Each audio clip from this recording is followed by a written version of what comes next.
I forgot to bring my microphone, so I can't really talk to you. I don't think the sound will pick up very well, so I'll probably just do a voiceover to explain what I'm doing.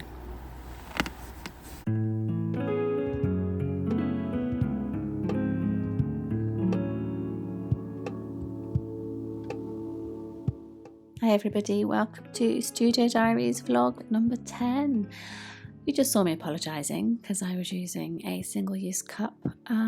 Normally I bring a flask of hot drink out with me when I go on these little ventures, but it was all a bit last minute and I needed a coffee, so I'm afraid I had to get one of those, but it doesn't happen very often, but I apologise to the planet. I came out quite last minute because I was just getting to sort of like the end of my tether a little bit at the end of last week. Just a lot of things getting on top of me, as I'm sure a lot of you can understand with everything that's going on in the world, and obviously the impending move, which has caused a little bit of stress, let's say. Well, actually the move hasn't caused so much stress as the fact that there's a possibility now that our flights might be cancelled, but I will keep you updated on that. But I just needed to get out of the house, so I came away to a river near us, and there's a very small park. Well, at least I think it's a park. It's supposed to be like a conservation area, but it has a lot of trees, and I thought I'd just come down and look at the trees for a bit and see if that kind of calmed me down. There's a huge tree, this one you can see, right by the river. It's one of the biggest, oldest trees I've actually seen in this area. I've not actually seen a tree this huge. So yeah, I came down to sort of say hello to that tree and then walk back along the stones on the beach. Just needed to clear my head a little bit about things and sort of try and work out what on earth I'm going to do for Patreon this month. This is me standing on the beach trying to get that massive tree in the background, so you can sort of see it there and see whereabouts it is in relation to the river. So yeah, I was trying to get myself into the zone for making things for Patreon, because I'm trying to do it a little bit earlier this month, because obviously if we get to move back to the UK, that's all going to be happening at the start of next month, so I want to sort of try and get a head start on things. But like I said, I was in a bit of a funk at the beginning of the month, a little bit sort of like anxious, and it's quite hard to create when you're anxious. So what you can see here is me not exactly avoiding work, because this actually ended up being really helpful. But obviously normally I do like a lot of painting and a lot of drawing to start myself off. I normally, get a sketchbook out and just start slapping paint on the page. But this month I thought, I've got quite a few courses that I bought on Domestika that I haven't completed. I haven't watched all the videos. I haven't done any of the exercises. And I bought them for myself last year, I think probably for my birthday, when there was a sale on. And one of them was a paper cutting course by Karishma Chugani. Well, actually, I've got 3 of her courses. So I started off looking through one of her courses, and I did these paper cuts sort of while I was watching her videos. And I really do recommend signing up for her courses. She's a very, very relaxing lady, very calm, and the way she explains things is just so, I don't know, she's so clearly in love with what she's doing, and just the fact that she's such a calm lady is so nice to watch, and to see all the interesting things she's making. And she's very good at telling you all the background behind everything and all her inspiration and all sorts of things. So I do recommend them if you're into courses on Domestika. I will link these down below. But yeah, so these are all paper cuts that I did during this week. So I started off using just plain, this is actually origami paper. I just raided my son's origami paper stash. And a part of the course, one of the warm-up exercises was to cut out sort of leaf shapes and sort of like organic shapes like flowers and things. So these are the ones I did whilst watching the course. So after playing around doing sort of more organic shapes, leaves and flowers and things, we moved on to doing like figures, or at least I did. I think that's what she said to do in the course, using like accordion folds, so they all look like they're holding hands and dancing. And then doing single image paper cuts, where you just fold a single sheet in half and cut out the shape of a figure.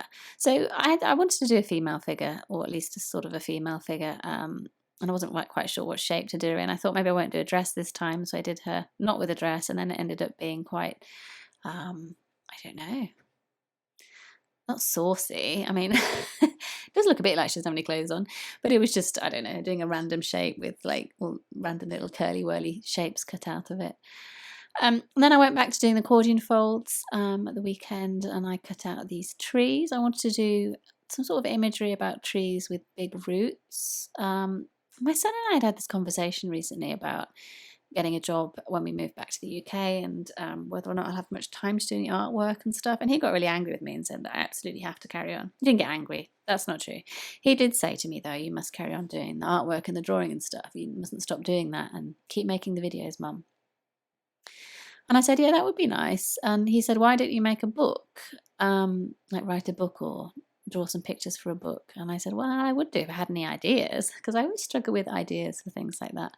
And he said, why don't you write a story about a tree that moves? And it really struck me, like the imagery of a tree that's very, very firmly rooted, that can move. And it was quite interesting because I've been thinking about roots a lot. You know, you think about roots in terms of your culture and your heritage, and obviously when you live abroad and you move around a lot, I suppose it's something you think about every now and then, like where your roots are and stuff.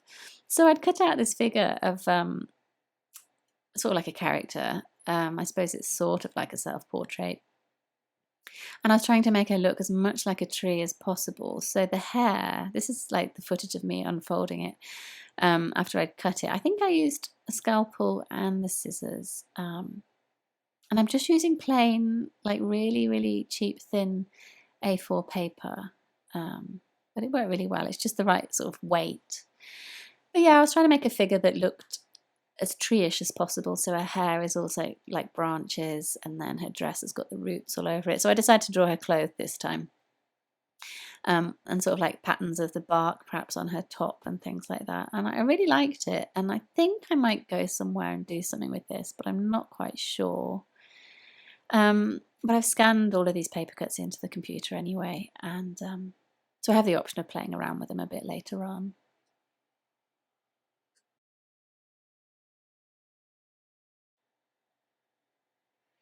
And actually, the final project for Karishma's course was to make, it was sort of to make a book with a story, and doing it all with paper cuts and things like that. But I felt this kind of a bit of a block about doing a story.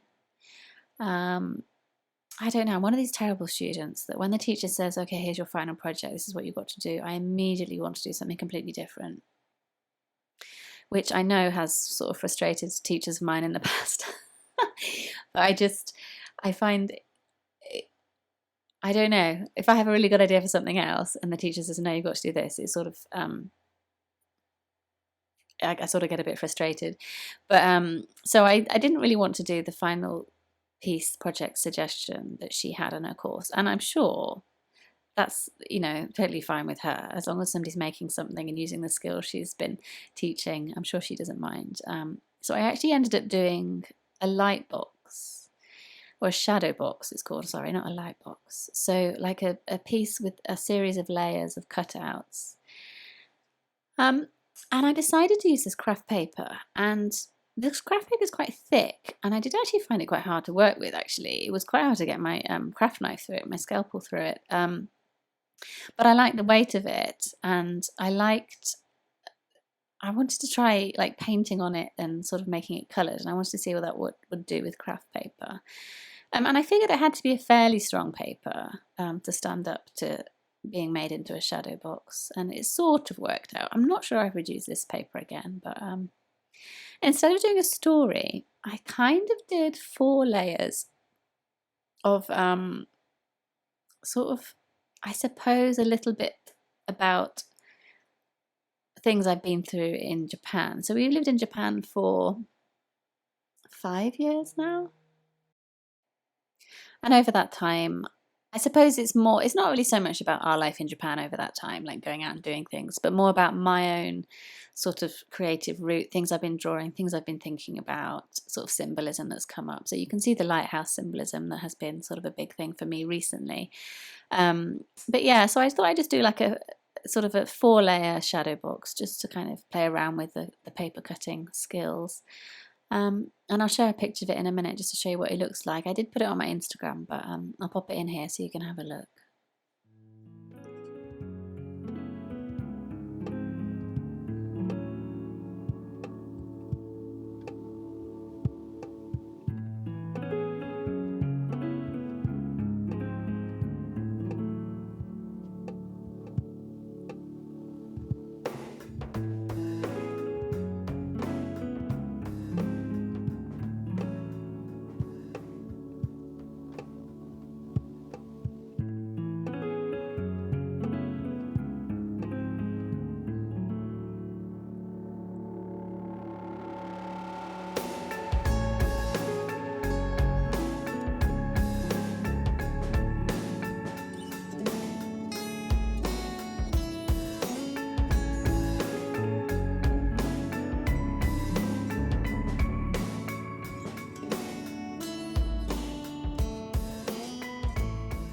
So having really enjoyed using pencil crayons, coloured pencils on top of the craft paper whilst making the shadow box, which is really satisfying. There's something about putting coloured pencils on craft paper. It feels so much nicer than doing it on normal white paper.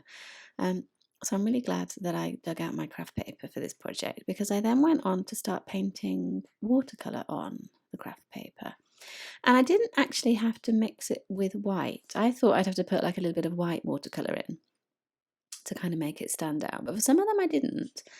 But I did for, I would say, probably half of them, and you can probably tell which ones have got a little bit of white mixed in. So I know that traditional watercolour artists never use white paint. The idea is that you use the white of the paper that you're painting on as your white. So if you want white to show, you just use a thinner, clearer watercolour over the top, and then the white will show through, and then you'll have a lighter colour. But obviously I'm working on craft paper, so it was really fun to be able to use the white watercolour. So I paint a load of leaf shapes. I suppose I was thinking about trees, and then I was thinking about leaves, and they're very satisfying shape to paint. So I just painted all different leaf colours, and I'd done that the night before. I painted all over the craft paper.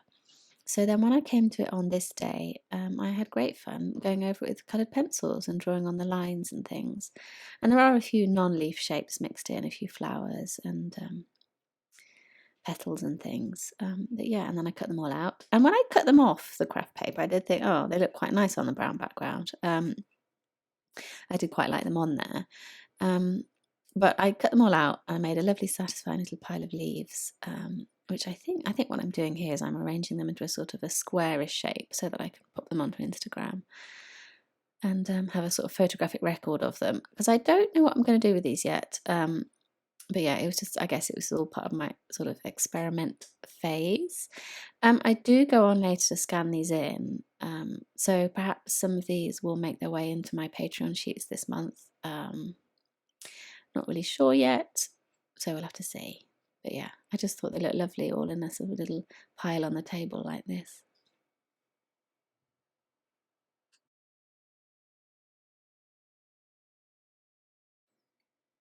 And then since I'd had such fun painting on the craft paper, I wanted to try doing a piece of work which I leave on the craft paper so I don't cut it out. Because like I said, when I cut the leaves out, I did think, oh, it's a shame I don't have that brown background anymore. So I used my little paper cut figure to sort of draw around. I did elongate her body a little bit because I think the paper cut was a little bit short, too short. But I used it as a sort of a rough template and a rough guide, and then I decided I was going to paint this little figure onto the craft paper.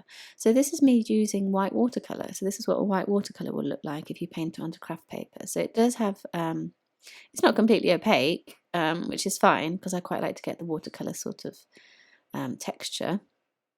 But yeah, and I just had a wonderful time colouring this in, painting this in. I haven't actually attempted to do a large piece of work God knows how long. I don't even remember if I've done it in several years, to be honest. So this is a sort of a departure from what I normally do. I do always work on loose pieces of paper, has to be said. I'm not a big sketchbook fan. Um, so that's not completely new for me, but it was really nice to kind of attempt something a bit big and a bit detailed and sort of approach it in quite clear steps. So the first step, as you can see, was to put the watercolour onto the paper. So at this point, I'm not working to any specific colour palette. I'm just using the colours that I have and whichever colours I feel like using. I'm kind of trying to choose as many different colours as possible, but kind of working off the paints that I used when I made my leaves earlier. And then I decide I'm going to do a pattern all over the body because I looked at the body and I thought, well, I can't just leave it completely empty and white. And I didn't want to get too gynecological or too biological, you know what I mean? I didn't want to be like trying to draw some beautiful breasts or something that I'd have no idea how to paint properly. So I decided I'd do what I can do best, which is to paint patterns. So I just did that. And I suppose I was thinking while I was doing this, it reminded me a little bit of woad, which is a blue dye that I think Celtic, Gaelic clans used to use up in Scotland. Feel free to correct me if I'm wrong. I haven't actually researched that, but it sort of reminded me of that kind of body painting, which again sort of connects to the whole sort of green man sort of tree people theme that I'm vaguely going in the line of. But yeah, it was great fun to draw those patterns all over a body, and it also reminded me a little bit of painted china, like blue and white china. So once I'd got all the paint on and I'd had a little go at being patterns all over her body and a little bit around the edges, and then I did a little bit on her hair, you can see some sort of wiggly lines, I called it a day. And the following day, when I approached my desk, this is what it looked like. So I'd finished the paint layer and I just sort of had a go just to see what it looks like when you put the pencil lines on. So to kind of get an idea of what it would look like if I'd put coloured pencil lines on the leaves, I just kind of plonked my leaves all over the top. And I really like this effect, and there's a chance that I will actually do this at the end. Once I've scanned everything into my computer and I've finished everything, I may well end up sticking these leaves on to make a kind of a 3D sort of piece. And if I do, I will share that with you. But yeah, at this point, it's just a case of I think I scan everything and then I can sort of crack on with doing the next part, which is to add the coloured pencil details. And I find if I've scanned it, then I'm less nervous and I'm less hesitant and I'm less sort of precious about things. So scanning at every stage kind of helps me to move forward quicker in a way.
So I hope you enjoyed seeing a little bit of the process of me making this piece. As I said, I'm not quite sure what I'm going to do with it, but I will let you know. But this is the process I did, and this is where I'm up to by the end of last week. I did also do these pieces, which I hadn't actually filmed, just to kind of use the paint on my palette and just to kind of play around. I thought I'd do something quite springy and floral, again with more leafy type elements.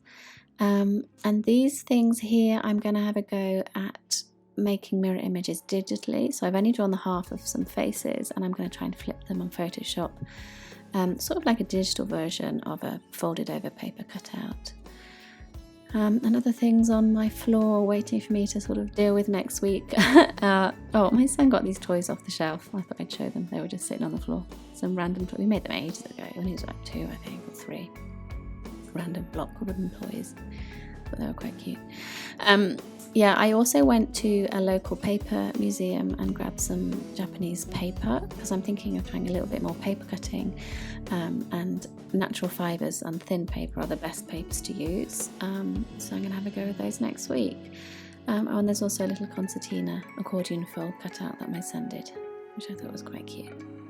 So yeah, this is all of my progress for this week, so I hope you enjoyed watching it. Thank you very much for being here. If you've made it to the end of the video, thank you. And hopefully I'll be back again next week with another studio vlog showing you more of my progress, and hopefully getting much closer towards doing my Patreon digital sheet downloads. So yeah, I'm really looking forward to kind of getting cracking on doing a bit more next week.